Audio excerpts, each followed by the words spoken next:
Under United States law, I am obligated to say the following words. If you are under the age of 13, stop watching this video immediately and stop visiting this YouTube channel. Viewer discretion is advised. The trouble with Scotland is that it's full of Scots. Perhaps the time has come to reinstitute an old custom. Grant them prima nocte. First night, when any common girl inhabiting their lands is married, our nobles shall have sexual rights to her on the night of her wedding. If we can't get them out, we'll breed them out. What? At last, welcome to you. As you no doubt have guessed, I am Morpheus. What?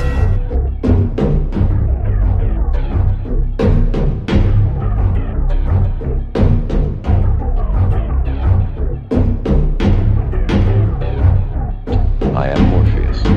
What? And throughout the what's called the Renaissance period, all of the artwork was replaced throughout Europe. But because Russia, well, it was a kind of insular society at that time, Renaissance didn't get to Russia. So you can go online and search for Russian icons, and you'll find that everybody who was portrayed in the Bible were portrayed black. And yeah, after Renaissance, all that artwork was destroyed and replaced with whitenized versions. But 500 years ago, prior to 500 years ago, this is how they were always depicted. And the last thing is that this man is the ex-president of Egypt, and he was quoted on television to say, "We can't accept the Jews because they left here black but came back white." So, and he literally said that on television. And yeah, he was murdered not long after that. I am Morpheus. What? The living race Nubians. Say that again? Nubians. What about it? The black, they were to do with the black pharaohs. Right, again. They were discriminated against by the Ethnic Society of 1932, and all their artwork was eradicated. That happened too, but Nubians. the Nubians were also For the pharaohs who mixed with the Egyptians. indeed, but the Nubians were also part of the ones that I described. Tall race, 10-foot tall people. I'm coming to that. The last point I'm going to make on this is that Africans and Negroes are two different peoples. I am Morpheus. Race and skin colour are really a red herring. What? You don't say. You don't say. You don't say. Who was it? I am Morpheus. Okay, it's a kind of divisive lie that's been put about, and I'm going to go into this a bit more in detail. But to separate people by perceived race is a distraction. Okay, so we all think that all black people are the same, basically, but they're not. Africans and Negroes are different. They have a different skeletal structure, different skull shape, and one interesting thing is African people, real Africans, cannot grow hair like Negroes can. So African men cannot grow beards. All right? African women cannot grow afros. Right? It's a very powerful thing. If you see real African women, you'll see that they've always got very, very short hair because they can't grow it. So we're going to start with Genesis. Okay, and this is going to take a quite long route, but there's there needs to be a bit of a foundation before we get into where Britain comes in. So very quickly, Adam was not the very first man. The Bible is only covering a period of time which is about 7,000 years, the last 7,000 years of Earth's history. It doesn't cover before that period. There were people before that period, and the first verses of the Bible actually tell you that if you read it properly and you read it with the translating the Paleo-Hebrew. Some of the words aren't translated quite correctly, and gives you the impression that it's all happening contemporaneously, but it's not. It's actually there's like a gap period in between the first two verses.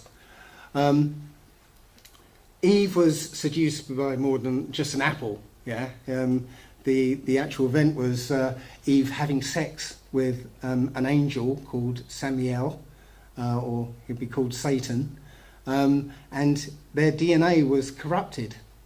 Okay, it was almost a foreshadowing of a later event. And Eve taught this forbidden knowledge to Adam, because Adam was supposed to be immortal.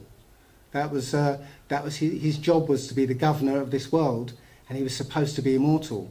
But the corruption by Satan basically stopped that. So Eve had sons with two different fathers. Cain had the wicked serpent DNA, and this is the characteristic of when the angels mix with humans. There's the offspring are very different and wicked. So let's move on. So this is a line in the Bible, Genesis 6:4. There were giants in the earth in those days, and also after that, when the sons of God came in unto the daughters of men, and they bare children to them, the same became mighty men, which were of old, men of renown. So it's only one line in the Bible, one or two lines in the Bible, but if you look in the book of Enoch, it goes into much more detail. There's no mistaking what they're trying to say in the book of Enoch, that angels came down and had sex with women and produced offspring. Now the Bible only talks about one type of offspring, the Nephilim, who were giants, but according to the book of Enoch, there were different types of offspring who were just as different. So these are the fallen angels that wandered down to Mount Hermon. An interesting thing about Mount Hermon is that when Paris was the prime meridian, Mount Hermon was 33 degrees north and 33 degrees east. So those numbers are kind of significant to certain people. So one type of the offspring were Nephilim, but as I said, there were others. But the point is that the human genetic code was corrupted. So let's look at the traits of the Nephilim. Shouldn't do that. Don't do that. Okay. Yeah, so I'm just going to go through them very quickly. Giantism, 6 fingers and toes, 2 rows of teeth, extra body hair, extra vertebrae, a tail, and there's a big one, lack of melanin in the skin, blue or green eyes, red or blonde hair, Rh negative blood. And I know there's a couple of people who've got Rh negative blood in here. And a certain type of intelligence and wickedness, psychopathy. These things were introduced into mankind. So I'm going to go through them. Giantism is still around. Okay, well, it's kind of masked. I was actually looking for giants on Google Images, and interestingly, even though in America the basketball players are huge, some of them are over 7 foot, none of them came up when I was looking for giants. So, we've been conditioned to accept people of amazing height as maybe a little bit of an oddity, but and also that when we look in the Guinness Book of Records, we'll see actually very disabled people who are giants, who aren't physically very strong, but literally we have giants walking the earth today who are anatomically, correct and strong, powerful people. There's that guy that guy there, he's huge. If you see him in the ring, he's a boxer. You see him in the ring against a normal-sized boxer, it's just like, it's David and Goliath. The first generation of the Nephilim were actually 450 foot tall, according to the Book of Remembrance, the Bible. But it might sound incredible they got to that height, but when you look at the parallels in other cultures, like the Greeks, they talk about the Titans. Anybody seen the film Clash of the Titans? Yeah? Well, there's a sequence in there where you see 450-foot giants fighting. It's telling you that, this story basically has moved across different cultures, but these things existed at one time. And as they mixed with humanity, they got smaller and smaller. 6 fingers and toes. This again is actually more common than you can imagine. This is a whole family with that genetic trait. Halle Berry has 6 toes. What? Anybody knew that? So does Oprah. You don't say! There are many more people that you can imagine have this thing. And when you look at, for instance, the Native American culture, you're used to hearing about the Indians that go how, but they never said how, but they always used to hold their hands up just to see, are you human? Are you one of us? Also with nature, the Rh negative blood, when you mix Rh positive blood and negative blood, it starts to curdle, okay, because they're incompatible, and I'll go into that in a little while, but they're incompatible. So when the Native Americans or Aboriginal Americans used to do the blood brothers thing, where they cut their hand and mix their blood, they were actually checking to see if they had the same type of blood. More than one row of teeth. Again, this happens as well. It turns out that the human body is actually perfect, but what we have is an infiltration of a different bloodline, which causes genetic mutations. The human body does not mutate naturally. Yeah? Any mutation is caused by this foreign DNA in the human genome. Extra body hair. There are a lot of people that you see walking around that look quite normal, but like this guy here, he's shaved down to his neck, round his collar. If they took their shirt off, there'd be Yetis underneath. Yeah. Again, this is another thing that's more common than most people realise. Extra vertebrae and a tail. Again, this happens again more often than people realise.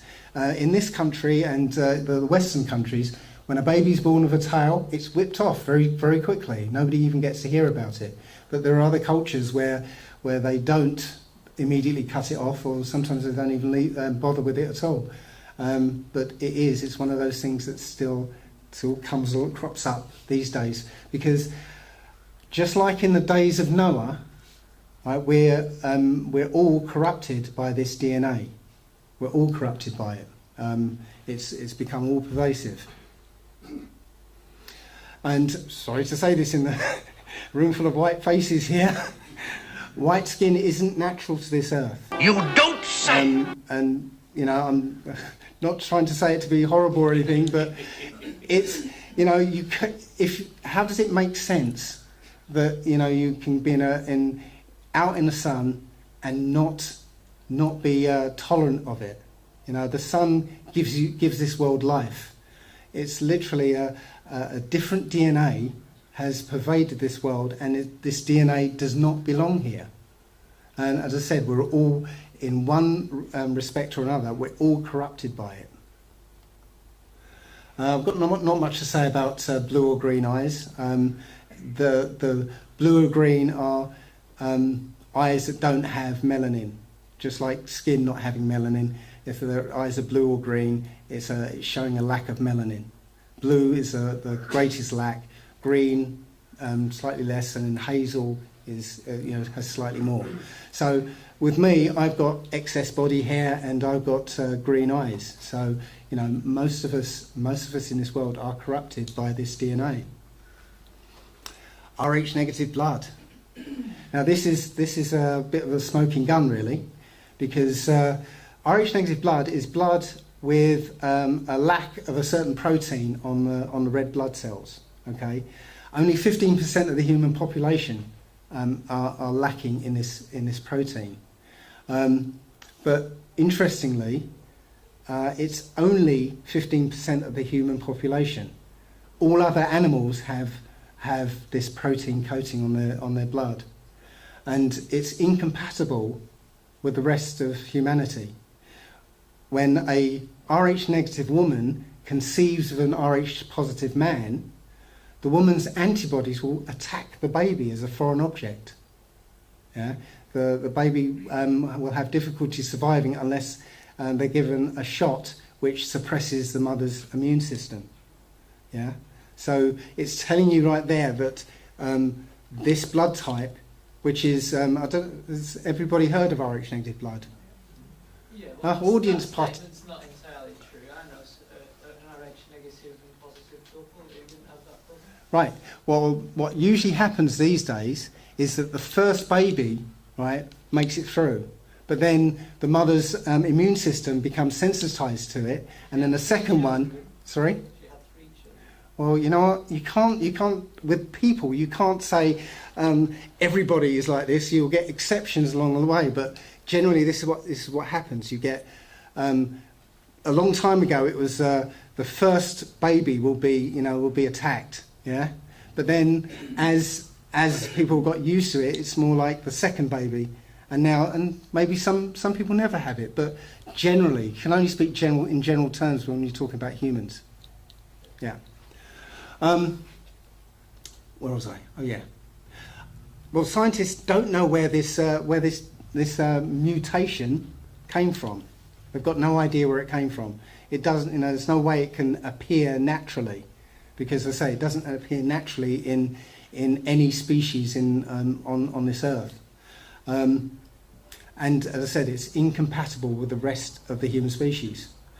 It's also got a high copper content, which gives it a slightly blue tinge, which is where the term blue bloods came from, because the royal families are Rh negative. We found that out when Prince Charles gave blood back in the 80s. He was Rh negative.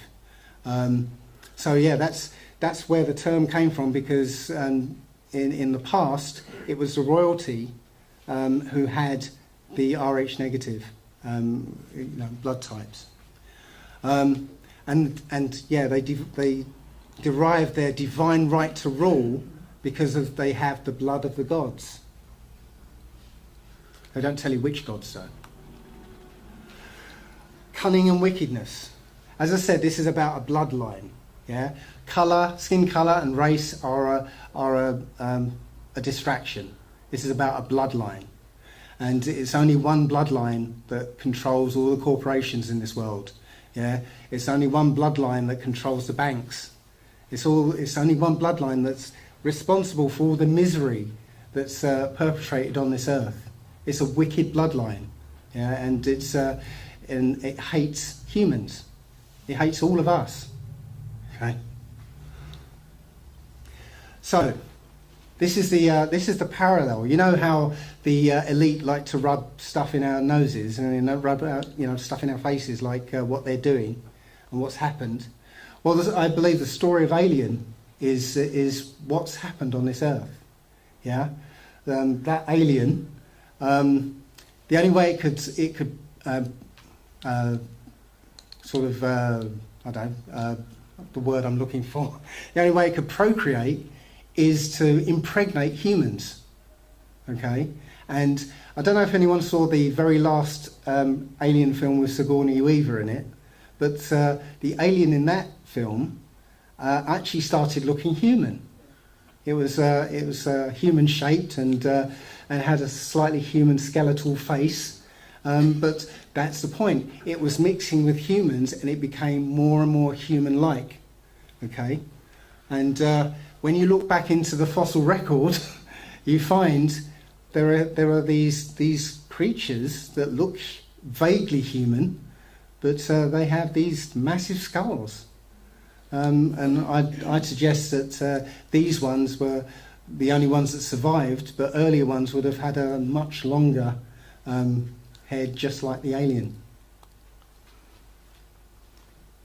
So in Genesis 6:12, it says that essentially that these things had corrupted everyone apart from one family, and literally there was evil all over the earth, and these things were running wild.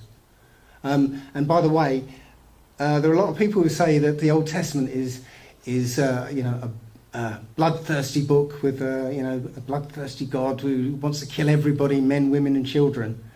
And yes, absolutely.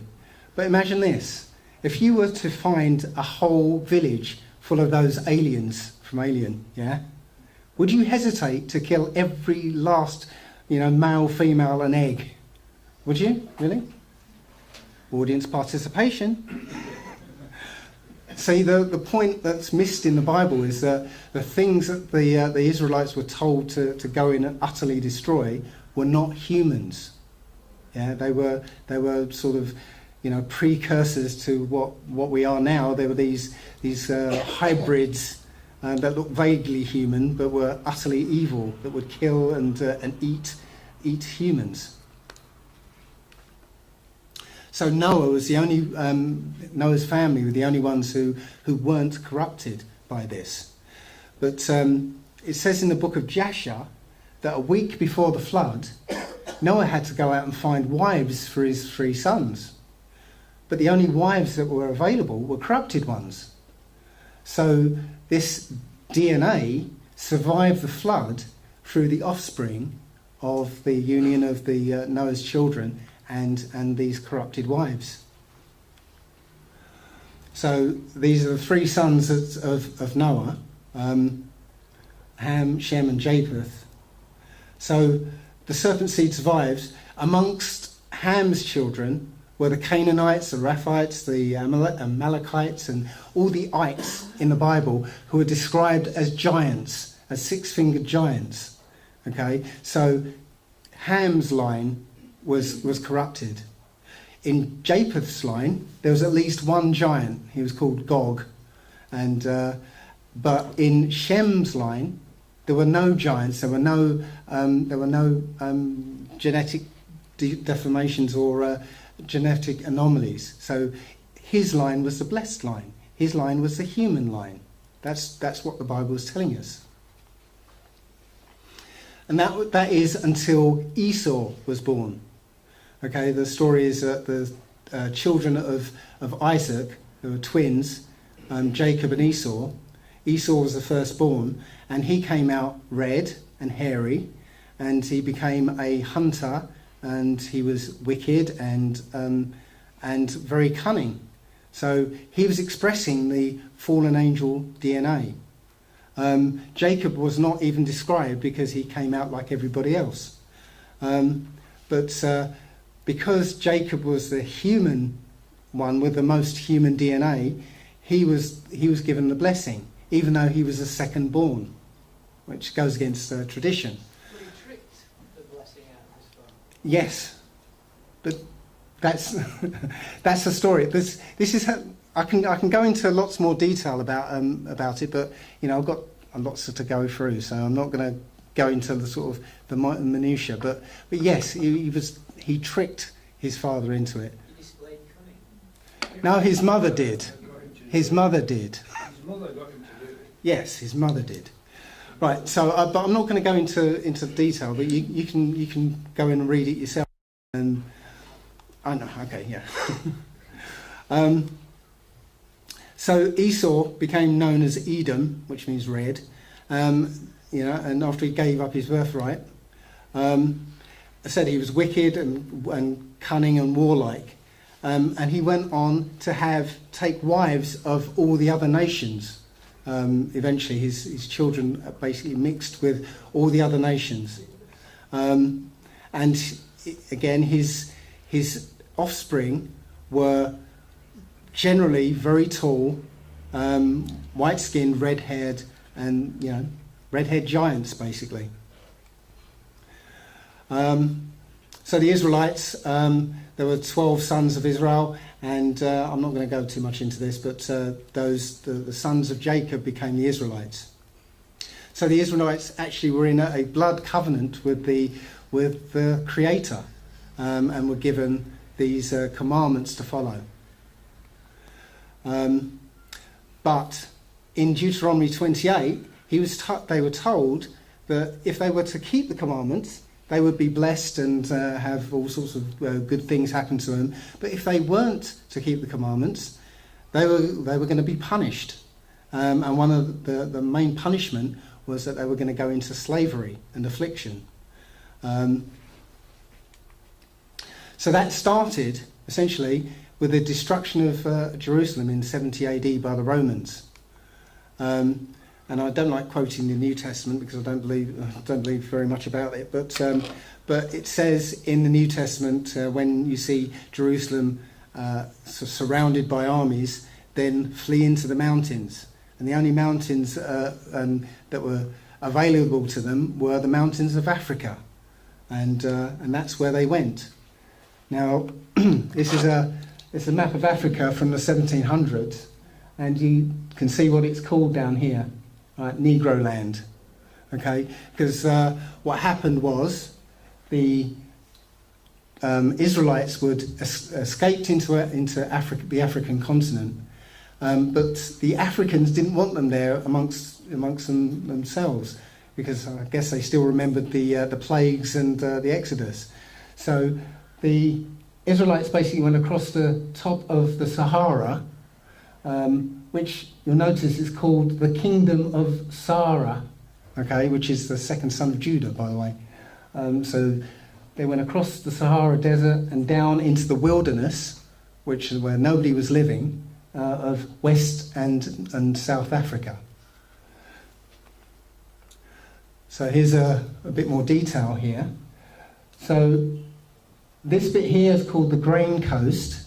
It's where the Europeans came in to get their grain. Here's the Tooth Coast. It's where they came in to get their ivory. There's the Gold Coast. No explanation there. And here is the Slave Coast. And where it says there, Kingdom of Judah. So they're the sons of Judah actually ended up there. Here next to it is what's called Benin. I can't see it, but the Kingdom of Benin is here. Now, the people who lived in Jerusalem, that side of the part of Jerusalem that got attacked by the Romans, were the tribe of Judah and the tribe of Benjamin, or Benjamin.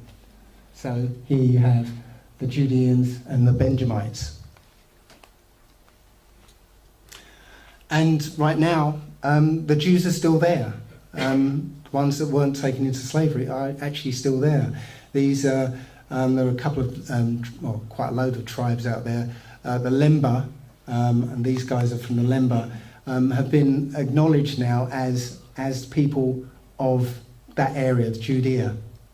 There's another tribe of interest called the Igbo or the Ibo, which we'll come back to later. So yeah, in Psalms it tells you that that all the nations were going to come against these people, and they were going to make sure that their name would be forgotten, and they would forget who they are, and that's what's happened. And all these nations are confederate against them. These are all the nations that Esau mixed with, because Esau felt cheated of his birthright. Yeah, the ancestral hatred has remained, yeah, even though he's been spread out across all these different nations. So when the Europeans came to get slaves, not a single African went into slavery. What happened was the slavers came for the Judeans, the Negroes, and it was the Africans who actually sold them into slavery. It was the Arabs and the Africans who sold them into slavery. right? They didn't sell themselves into slavery. It was the Africans were selling the outsiders, the ones who came in and were actually prospering in the wilderness of their land. So so that dispels that myth that Africans were selling each other into slavery. Again, it's not about skin colour, it's about nation, it's about bloodline. So this is commonly seen as the African slave trade, but there was more, much more to this story. Because the Aboriginal Americans were the same people. They were already there in America, and they were black people. They were not the pale-skinned Indians that you're kind of used to. These guys were all, and that looks like my mum actually. that one right there. These were the same people that were over in Africa and also in Europe. I'll get to that in a minute. But what happened was we had black people as the Aboriginal Americans, but there were also some Chinese Mongols who went across the Bering Strait and were inhabiting the northwest of America, and it was those people who actually were given all the reservations. All these people were reclassified as black people, as Negroes, as slaves. I think, and here's the evidence. This is called the Back Creek Stone, and it sat in a museum. It was taken from a Cherokee reservation. It was part of a huge war on the Cherokee reservation, dated 4,000 years old, and it sat there as a bit of a curiosity because nobody could translate it, and until a Hebrew scholar came up and looked at it and realised it was being displayed upside down, and it was actually Hebrew, and it says something like "for the Judeans," and as I said, it's part of a larger wall, but this is the only bit that survived. So they were actually writing in Hebrew 4,000 years ago. So yeah, this is what happened. The Aboriginal Americans were reclassified as black, Negro, and slaves, and the Native Americans were the Chinese Mongols, who mixed also with white people who came over, because there was a thing called the Dawes Rolls, which meant they were classifying who was who, and anybody could come along, any white European could come along and pay $5 to be included as an Indian, which meant they get certain rights. They get a piece of land that's not taxable and stuff like that. So there's a saying called the $5 Indian. Yeah? So you could pay $5 and you could be classified as Indian, and you'd get all the rights and benefits of being a Native American. But these were not the original Aboriginal Americans. They also, the slaves also came from Europe, and this is the evidence of it. Obviously, evidence of this kind is kind of scant. You can't find very much around, but every now and again you find some bit of writing that gives you clues. This is from Benjamin Franklin, 1751, and he says, "Why should Pennsylvania, founded by the English, become a colony of aliens who will shortly be so numerous as to Germanize us instead of us Anglifying them, and will never adopt our language or customs any more than they can acquire our complexion?" Okay, saying that they were black people. Says, which leads me to add one remark: the number of purely white people in the world is proportionably very small. All of Africa is black or tawny, brown. Asia, chiefly tawny. America, exclusive of the newcomers, wholly so. And in Europe, the Spaniards, Italians, French, Russians, and Swedes are generally of what we call a swarthy complexion. Swarthy means black. As are the Germans also.